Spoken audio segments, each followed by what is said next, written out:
Film akan berfokus pada seorang pastor, mantan petinju yang mendapatkan ilham untuk bertaubat. Pada saat itu, Pastor Jude Duplantis memukul seorang pastor lain karena menyebalkan, yang membuat Jude disidang oleh petinggi gereja saat itu. Dan pada akhirnya, Jude mendapatkan sebuah tugas dari Uskup Langstrom pada sebuah gereja di kota kecil bernama Bunda Maria Tanah Abadi. Gereja tersebut dipimpin oleh Monsignor Jefferson Wicks, imam yang memiliki masalah mental, yang kini gerejanya sedang dalam masalah. Jemaatnya semakin hari semakin sedikit, hanya tersisa jemaat yang memiliki hati yang keras. Jude diutus oleh uskup untuk menjadi asisten pastor di sana. Jude menyambut tugas ini dengan penuh semangat dan bersedia. We're sending you to a small parish in Chimney Rock.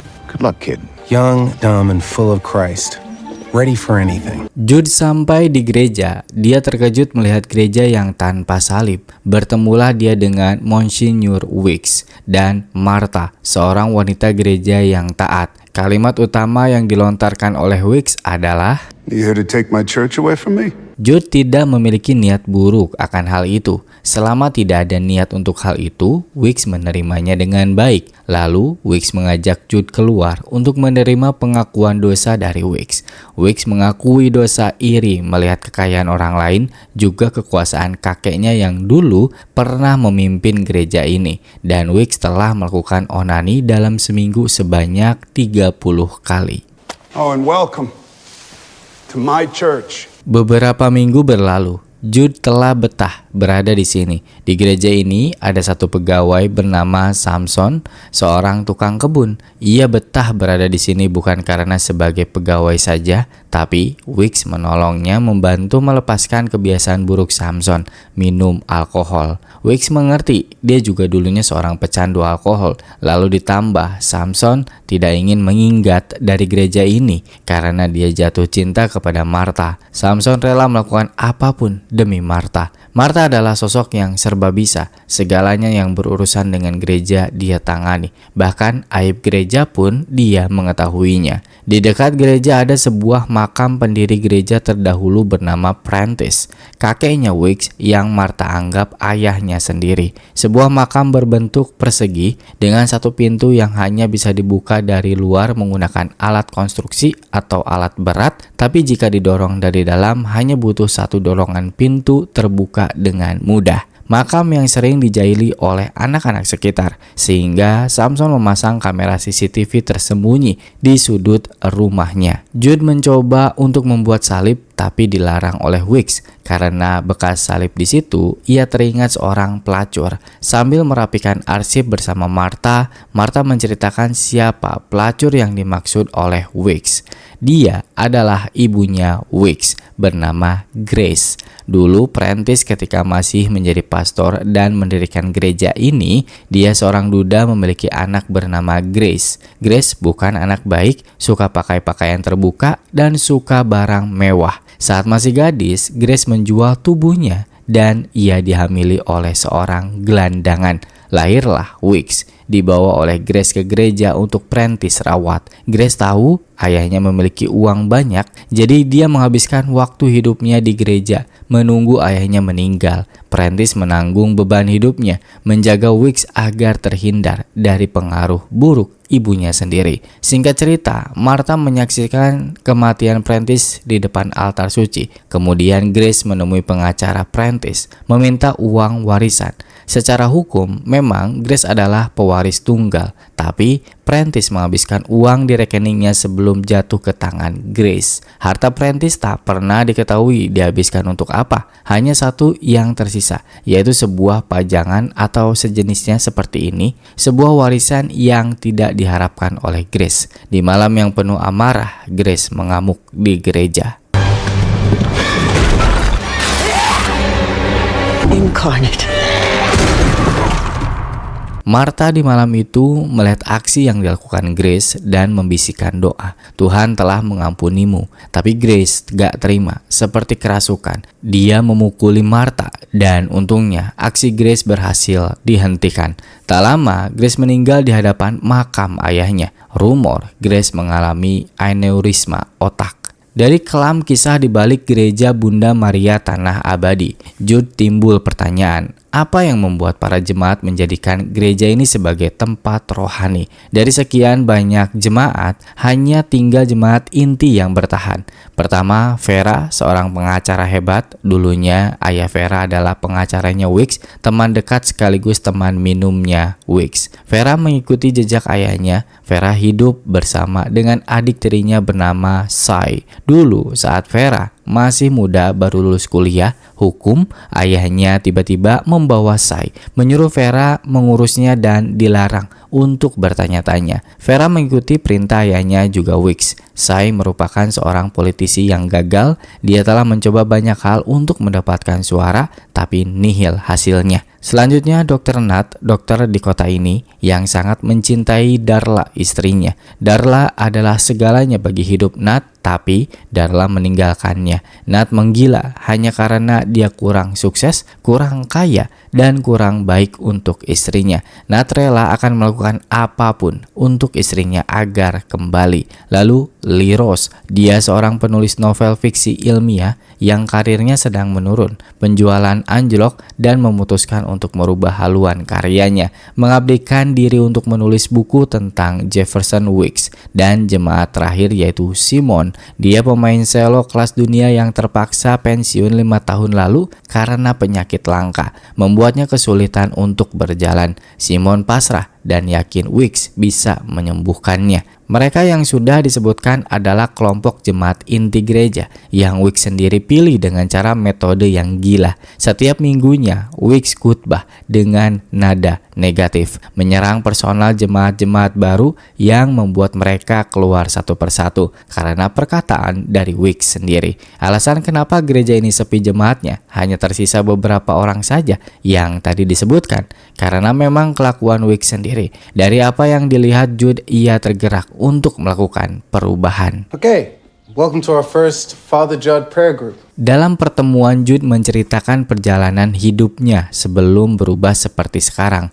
Dulu ia hidup berantakan, pernah membunuh lawannya di ring tinju. Semua itu berubah ketika Jude menemukan jalan hidupnya di agama yang ia pilih, memberikan sedikit pemahaman kalau jalan Tuhan bukan dengan mengubah siapa dirinya, tapi menjadikan dirinya lebih baik. Pernyataan ini bertolak belakang dengan khutbah yang sering Wicks sampaikan, selalu penuh kebencian dan amarah yang ia tanamkan pada jemaatnya. Ini adalah tujuan utama Jude untuk mengubah gereja menjadi lebih baik. Martha yang mengerti maksud Jude, dia mempertanyakan apakah Wicks tidak diundang ke sini. Jude menjawab Wicks akan diberitahu nanti, dan perselisihan pun terjadi. Maksud Jude memiliki niat lain, dan mereka para pengikut Wicks kecewa dan merasa dibohongi. Sai mendokumentasikan setiap kegiatan di gereja, termasuk ini. Dan Martha mengirim pesan kepada Wicks menceritakan apa yang sedang terjadi saat ini.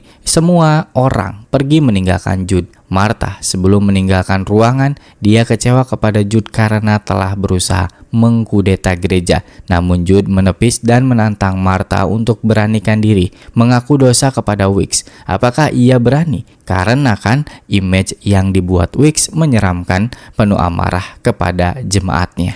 I could. Well, good. Martha benar-benar melakukannya, dan Jude menyaksikan Martha keluar dari bilik pengakuan. 9 bulan berlalu di belakang gereja tempat yang sama Wicks mengaku dosa kepada Jude, dan kini sebaliknya Jude mengaku dosanya kepada Wicks. Dia jujur masalah di gereja ini yang tidak ia sukai. Wicks memimpin gereja bukannya memberikan perubahan baik kepada jemaatnya, malah membuat mereka semakin mudah marah dan paranoid. Adapun Simon yang telah Wicks manfaatkan untuk meraup uang dari Simon. Selama ini Simon adalah orang yang menyokong dana untuk gereja. Setiap bulan Simon memberikan $10,000 untuk gereja, sedangkan Sai memanfaatkan Wicks untuk urusan politiknya dengan cara memotong-motong kalimat Wicks dan ia upload ke YouTube pribadinya, yang bisa jadi membuat orang salah mengartikan tentang gereja. Setiap minggu ada jemaat baru, Wicks selalu menyerang sengaja, membuat mereka marah dan takut. Jude mempertanyakan apakah itu ajaran yang tepat. Lalu Weeks menendang Jude berkali-kali sehingga Jude harus melawan, dan inilah reaksi sebenarnya yang diinginkan oleh Weeks. Manusia harus berjuang, menunjukkan amarahnya kepada dunia. Jude pun menyatakan perang, akan merebut gereja ini dan mengatakan akan membuang Weeks dari gereja. Selama kejadian tadi, Sy merekamnya. Langkah Weeks untuk mempertahankan gereja selangkah lebih maju dari Jude. Dia lebih dulu telah menanam rasa benci kepada Jude di hadapan para jemaatnya. Ketika Jude masuk, dia langsung diusir oleh Weeks. Malamnya, Jude stres, minum di bar, sampai ia ngomong ngelantur ke sebuah lampu sampai merusaknya. Sebuah penutup lampu berbentuk serigala yang copot. Nikolai sebagai pemilik bar memaafkan tingkah konyolnya Jude. Dan setelah itu Jude kembali pulang ke gereja, melempar penutup lampu serigala tersebut ke gereja mengenai kaca gereja. Aksi itu dipergoki oleh Samson.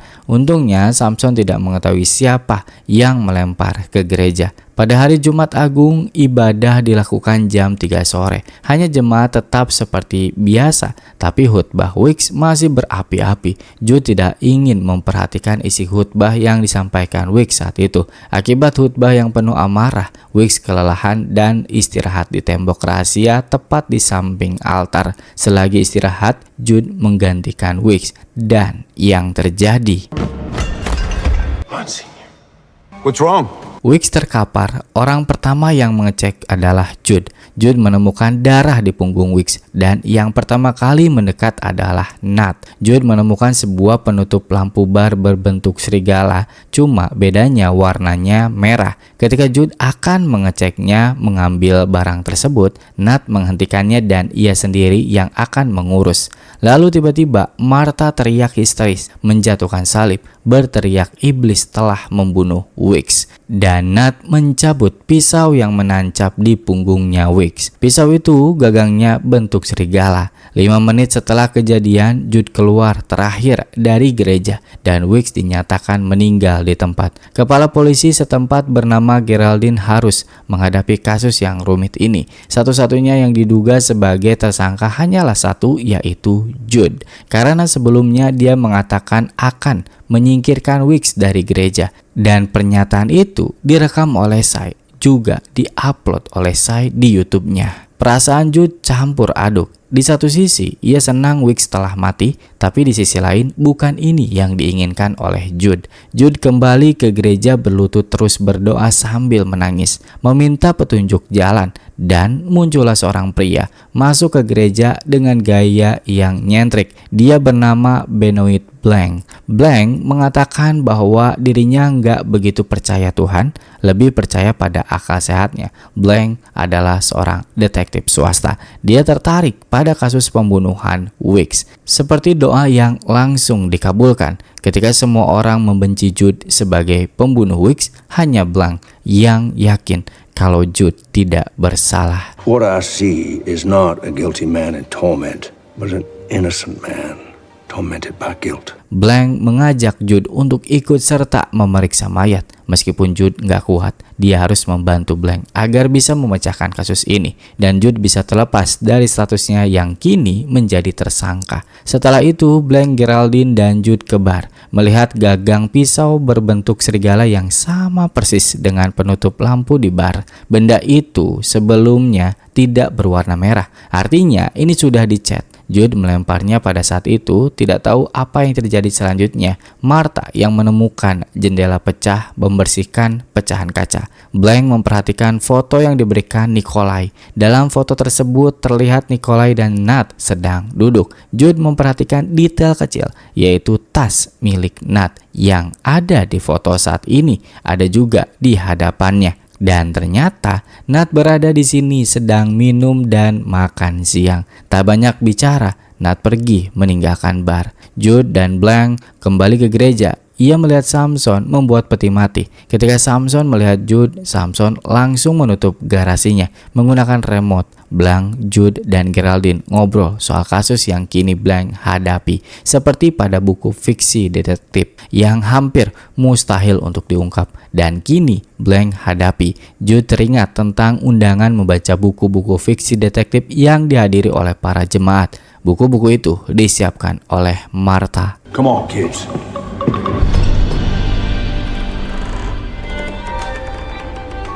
Martha mengintip ketika Blank mencoba untuk mencari segala kemungkinan yang terjadi ketika tragedi pembunuhan. Kemungkinan pertama, menurut Blank, mungkin ada seseorang yang bersembunyi mengendalikan pisau dari jarak jauh, tapi Jude saat itu tidak melihat hal aneh dari jemaat. Kemungkinan kedua, Weeks terbunuh saat di dalam, tapi Jude mengatakan tidak mungkin karena ruang tersebut solid, tidak ada celah sedikit pun. Kemungkinan ketiga, mungkin seseorang mengendalikan remote untuk membunuh Weeks ketika di dalam. Jude bilang, ia ingat saat kejadian Weeks terjatuh terdengar suara dentingan. Weeks terjatuh menghadap pintu dan pisau tertancap di punggung. Di ruang ini hanya ada panel kontrol untuk listrik, selebihnya tidak ada apa-apa. Di ruangan ini tidak ditemukan apapun kecuali benang merah. Lalu tiba-tiba terdengar Martha yang menangis tidak terima tempat suci dipermainkan oleh polisi. Jude mengantarkan Martha keluar dan di luar Martha marah sampai menuduh Jude seorang pastor palsu. Kali ini Jude melawan dan membiarkan penilaian tersebut demi terungkapnya kebenaran. Jude untuk melampiaskan amarahnya, dia pergi ke rumah Samson, meninju Samsak, meluapkan emosinya. Dari sini ia mendapatkan petunjuk soal remote. Di sini dia mendapatkan petunjuk Samson yang tidak ingin melewatkan setiap pertandingan baseball saat ibadah ketika hari di mana Weeks tewas, yaitu Jumat Agung. Samson merekam pertandingan baseball yang sedang berlangsung. Kaset rekaman ini adalah petunjuk. Setelah kejadian kematian Weeks, Nat menelpon rumah sakit. Jika dicocokkan dengan rekaman baseball, 90 detik sebelum Nat menelpon, terjadi glitch pada rekaman baseball. Artinya itu terjadi karena gangguan ledakan intervensi kuat radio yang kemungkinan didapat dari remote control modifikasi. Ini bisa membuktikan tentang kemungkinan yang terjadi seperti Blank jelaskan. Tapi ketika rekaman dari HP milik Sai disandingkan, glitch yang terjadi setelah Weeks tergeletak, lalu Jude menghampiri Weeks. Bukti ini membantah teori tentang pembunuhan Weeks menggunakan remote control. Dari semua temuan saat ini, Blank belum bisa menyimpulkan, bahkan mengatakan ini mustahil untuk bisa dipecahkan saat ini. Jude pun kecewa karena ia telah mempercayai Blank, bahkan membantunya. Malam itu, Blank mengantarkan Jude pulang ke gereja, tapi sebelum itu Blank mengatakan, There must be a piece missing.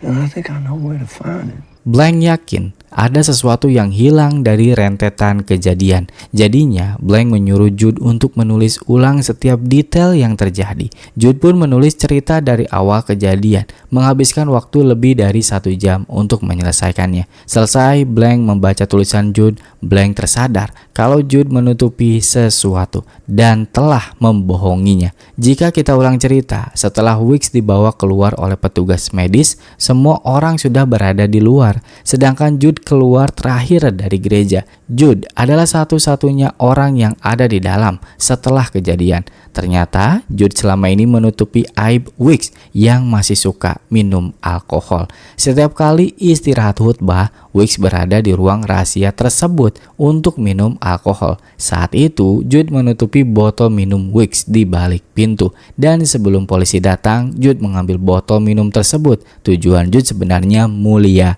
untuk menjaga kepercayaan jemaat gereja. Blank marah dengan perbuatan Jude dan meminta botol minum Weeks itu di mana. Ketika Jude mengambilnya di kamar, botol itu sudah menghilang. Kini Jude tersadar semua telah direncanakan untuk melawan dirinya. Besoknya, hari pemakaman pun tiba. Kuburan dibuka menggunakan alat konstruksi sebelum mayat Weeks dimasukkan ke kuburan.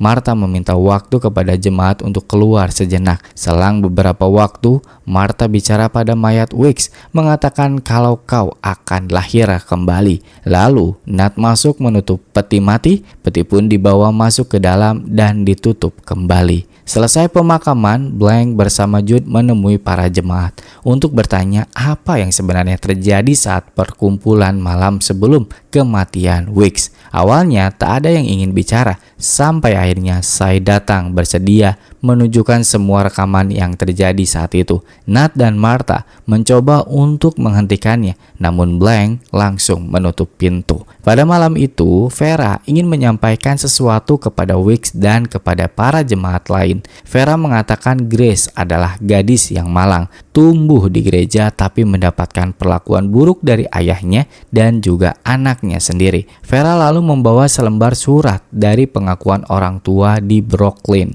bahwa ternyata Weeks adalah ayah dari Sai. Kebenaran ini membuat muak Vera dan merasa puas juga karena dia mengetahui sebuah kebenaran. Selama ini Vera menderita mengurus Sai membesarkannya seperti adiknya sendiri tanpa mengetahui fakta di baliknya. Jadi sudah diketahui Weeks tak mengelak dan membenarkan. Dia telah merahasiakan ini bersama ayahnya Vera. Sai menjadi satu-satunya pewaris keturunan keluarga. Namun kebenaran yang terungkap ini tak membuat Lee, Nat, dan Simon menjadi luntur kepercayaannya kepada Weeks. Mereka masih tetap mendukung Weeks. Setelah itu, Weeks mengatakan akan memberikan ibadah terakhirnya sebelum menutup gereja ini. Bukan kebaikan yang diberikan Weeks, melainkan membuka semua aib para jemaatnya. Pertama, Weeks mengatakan kebiasaan buruk Nat yang sering mabuk, bahkan ketika praktek. Weeks akan melaporkan Nat pada dewan medis. Lee adalah petulis yang kehabisan ide menjilat Weeks demi karya selanjutnya. Weeks akan bilang ke penerbit untuk tidak menerbitkan buku Lee selanjutnya. Vera adalah mimpi buruk untuk ayahnya. Bisa dibilang Vera anak yang tidak diharapkan. Simon, Weeks tidak pernah menjanjikan apapun kepadanya, apalagi kesembuhan. Padahal dia sudah memberi banyak uang untuk gereja. Setelah itu, Jude pun muncul. Itulah cerita yang terjadi saat malam itu. Jemaat yang tersisa cuma Vera dan Sai. Weeks telah mengkhianati jemaatnya karena disuruh oleh Sai sendiri. Pagi harinya saat itu, Sai menemui Weeks setelah Sai diberitahu tentang ayahnya oleh Vera. Weeks melepaskan bebannya memeluk Sai dan mengatakan telah lelah pada gereja ini dan juga para jemaatnya. Lalu Weeks mengatakan kalau harta warisan dari kakeknya baru saja ia temukan. Weeks akan menutup gereja dan mengambil harta warisan tersebut. Sai memiliki rencana lain, mengajak Weeks untuk tetap berdakwah dengan kekuatan yang diberikan oleh Weeks dalam khutbahnya bisa merubah kota kecil ini. Beri waktu 4 tahun untuk Sai dan ia akan membangun kerajaan bersama dengan ayahnya. Sai masih berambisi dalam urusan politik. Rencana Sai bisa mulus jika menggandeng ayahnya dan membawa nama Kristen dalam setiap kampanyenya untuk menjadi presiden. Dan Sai mulai mempengaruhi Weeks untuk mengusir jemaat yang lain karena menurut Sai mereka adalah lintah. Dari sini muncul lagi motif. Bisa jadi Sai adalah pelaku pembunuhan Weeks karena ingin menguasai harta warisan. Secara hukum benar, harta Weeks jatuh pada Sai. Tapi ketika Sai mencoba mencarinya, ia tak menemukan apapun.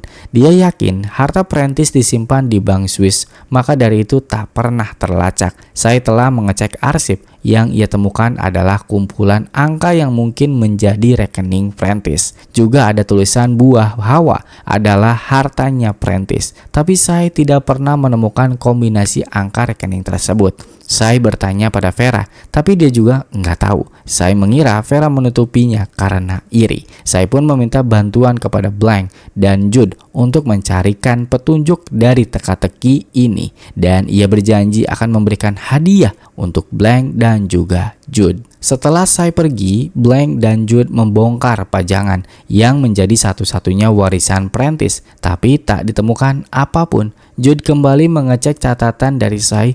Jika buah Hawa adalah hartanya dan itu bukan di rekening Swiss, lalu bentuknya itu apa? Jude kembali mengeceknya lagi dan menyadari catatan ini bukan rekening Swiss, melainkan salah cetak tanggal. Menurut kertas ini, pembukaan makam dipesan hari Rabu lalu. Timbullah pertanyaan. Who would pre-order burial equipment for a man who isn't dead? Kertas itu artinya menunjukkan ada seseorang yang telah mempersiapkan semuanya. Dan satu-satunya petunjuk yang bisa mengungkap ini adalah orang yang memesan alat konstruksi. Jude langsung menelpon pada penyedia jasa alat berat. Telepon Jude diterima oleh Louis. Jude bertanya ingin tahu siapa yang memesan peralatan berat untuk membuka makam saat itu. Namun saat ini Louis tak mengetahuinya, harus bertanya dulu pada suaminya James. Masalahnya James lagi nggak ada. Lalu tiba-tiba Louis bicara kepada Jude meminta didoakan. Ibunya Louis sedang sakit dan Louis tak begitu dekat dengan ibunya, membuat Louis ketakutan dan penuh rasa penyesalan. Sebagai pastor, Jude terpanggil jiwanya, meminta waktu kepada Blank untuk bicara dengan Louis dulu dan mendoakan ibunya. Lama menunggu Blank sampai malam hari, ia keluar dari ruangan. Blank melihat Jude yang masih berdoa. Lalu tiba-tiba muncul Martha mengabarkan kalau badai telah tiba. Jude akan mengurus gereja, sedangkan Martha mengurus yang lain. Di momen ini, Blank mengejar Jude dan terjadi perdebatan. Jude sudah tak ingin lagi melanjutkan permainan menebak pelaku. Jude terpanggil kembali untuk menjadi pastor yang lebih baik. Beberapa hari ini, ia fokus pada hal lain. Selama perdebatan berlangsung, dari belakang terlihat seseorang menggunakan jubah sambil membawa lentera. Jude kembali ke gereja dan memohon kepada Blank untuk tinggalkan dirinya. Jude ingin kembali ke jalan yang seharusnya ia tempuh. Setelah mengurus gereja, Blank terpisah dengan Jude. Lalu datanglah Geraldine dengan penuh semangat mencari Jude. Geraldine telah menemukan cara bagaimana Jude membunuh Weeks setelah dirinya menonton ulang rekaman dari videonya Sai. Saat pertama kali Weeks terjatuh, orang pertama yang masuk adalah Jude dan berada di dalam selama 9 detik. Waktu 9 detik itu cukup untuk membunuh seseorang. Teori ini bisa benar. Dan Blank sendiri juga bingung, meminta waktu untuk menjelaskan, tapi Geraldine sudah menetapkan Jude sebagai tersangka. Sementara Jude menuju rumah Samson, di depan makam dia melihat seseorang menggunakan jubah membawa lentera. Dan tiba-tiba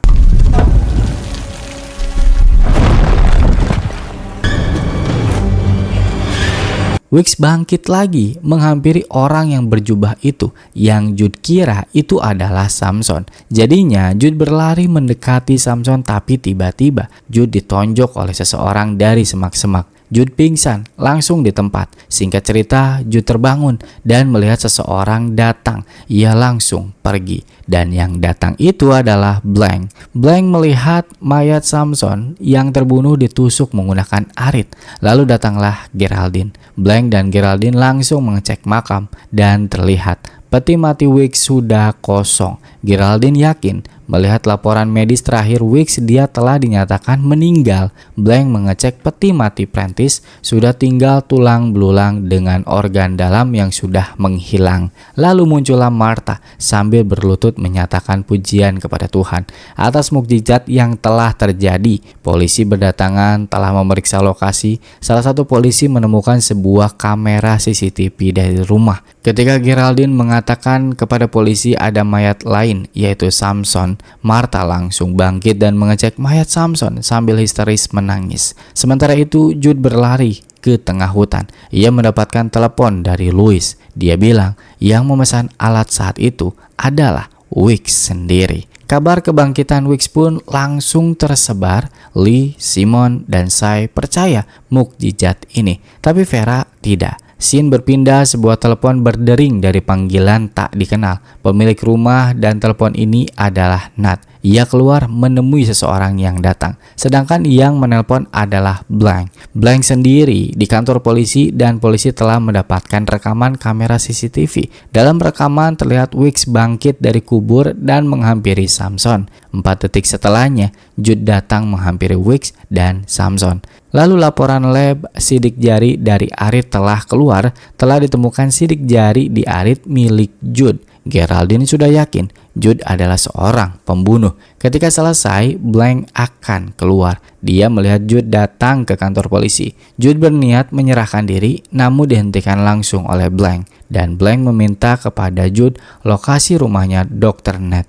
Sementara itu, para jemaat berdatangan ke TKP. Singkat cerita, Blank bersama Jude sampai di rumahnya Dr. Nat. Keadaan rumahnya berantakan seperti kedatangan maling. Dan ketika mereka mengecek ke basement, ditemukan mayat Weeks. berlutut di depan bak yang penuh dengan cairan kimia. Blank menguras isi bak tersebut, muncullah tengkorak mayat Dr. Nat. Blank mengecek sekitar, ditemukan meja dengan kopi juga makanan kecil. Lalu ada juga tas milik Dr. Nat yang di dalamnya Blank temukan obat phenobarbital. Blank langsung menelpon Geraldine memberitahu kondisi di rumah Dr. Nat, dan tiba-tiba Jude keluar sendiri akan pergi menyerahkan diri. Jika bukan karena kemauannya, itu tidak ada artinya bagi Jude.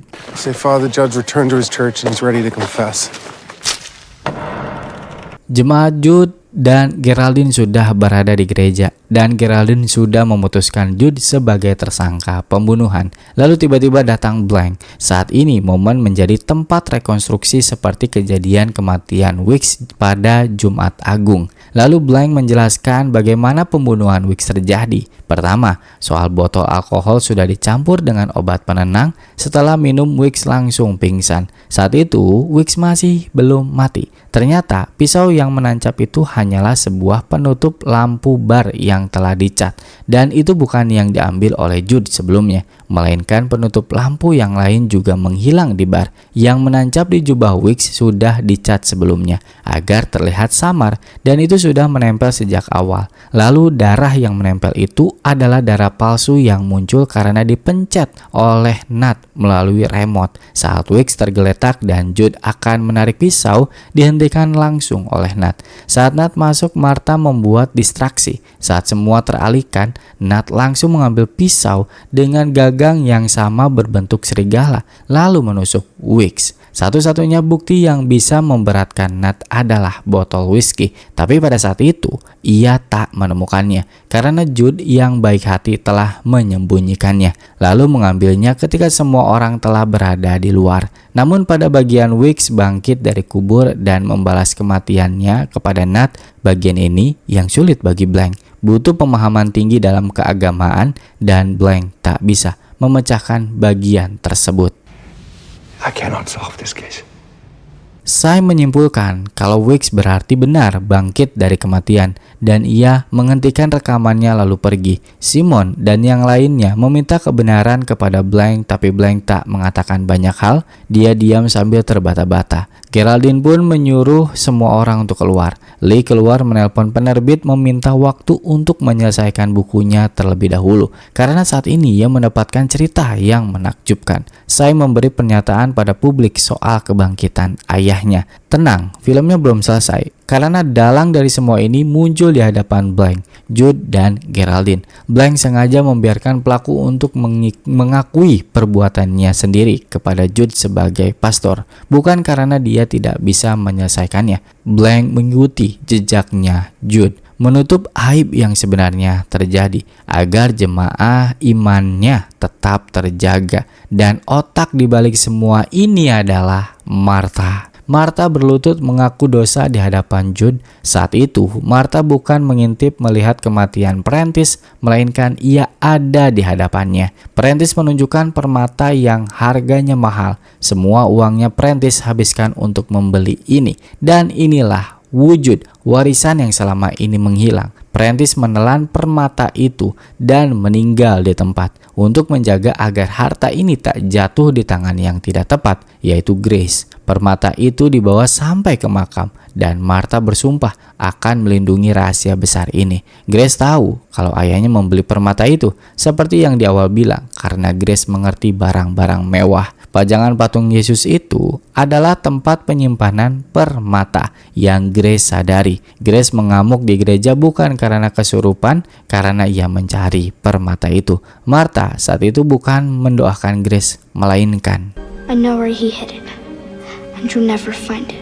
Selama 60 tahun, Martha telah menyimpan rahasia ini dalam hatinya. Sampai akhirnya, dia menerima tantangan dari Jude soal mengaku dosa kepada Weeks. Saat itu, Martha memberitahu yang sebenarnya soal warisan. Alasan itulah Weeks bilang tahu lokasi warisan kakeknya. Saat pertemuan malam itu ketika Weeks akan memutuskan meninggalkan gereja, Martha sudah mencium langkah Weeks selanjutnya. Martha menelpon ke penyedia jasa alat berat dan ia mendapatkan informasi Weeks telah memesan alat berat untuk membuka makam kakeknya. Martha jiwanya terganggu semenjak mengaku ke Weeks dan merasa bersalah telah mengaku ke pastor yang salah. Akhirnya Martha membuat rencana agar warisan itu tak jatuh pada orang yang salah. Martha memutuskan akan mengambil permata itu lebih dulu dan membuangnya. Dia membuat rencana Weeks agar bangkit lagi dibalut dengan mukjizat palsu yang ia buat sendiri skenarionya.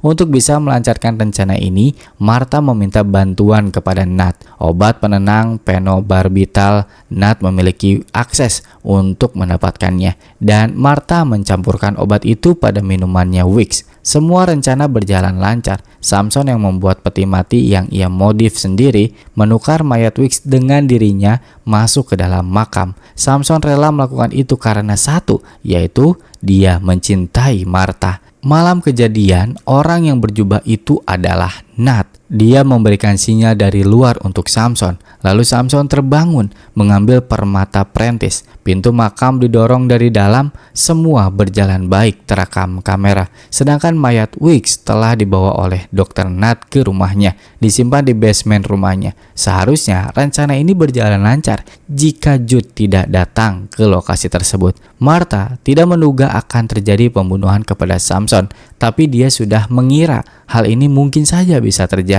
Dan untuk memastikannya, Martha datang sendiri ke rumah Nat. Menuju basement, Nat memberikan permata kepada Martha dan Martha memperhatikan detail permata itu lalu menjatuhkannya. Lalu setelah itu Martha dan Nat ngopi. Nat bercerita kalau rencana berjalan lancar, tapi saat Martha bilang dia baru saja dari makam, Nat akhirnya menceritakan yang sebenarnya terjadi. Setelah Jude dipukul oleh Samson sampai pingsan, Nat melihat permata itu sendiri dan muncullah niat jahat. Dia membunuh Samson demi permata itu agar bisa mengembalikan Darla istrinya yang kabur. Nat yang sudah mendapatkan permata artinya yang menghalangi cuma Martha doang. Nat mencampur obat phenobarbital dengan dosis tinggi ke kopi milik Martha. Tapi sebenarnya Martha telah menukar gelas kopi itu saat perhatian Nat tertuju pada permata. Dan yang meminum kopi beracun adalah Nat. Nat panik mencoba keluar sambil sempoyongan,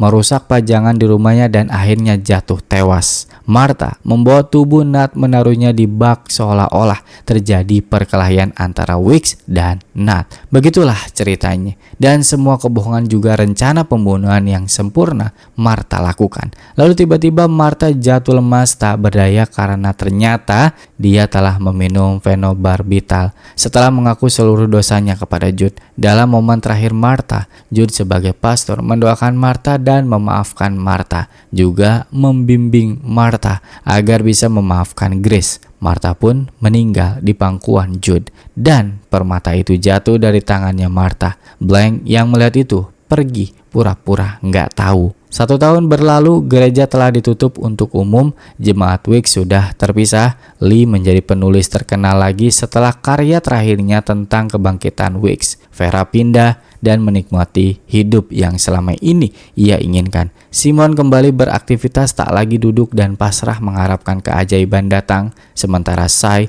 masih belum berubah, masih mencari harta warisannya. Sai masih nggak terima kalau warisannya disembunyikan. Kini Jude menjadi pemimpin gereja Bunda Maria Tanah Abadi. Dia memulai membangun gereja yang telah mati, membuat salib dengan tangannya sendiri, menaruh permata itu di salib yang telah ia buat, dan film pun tamat.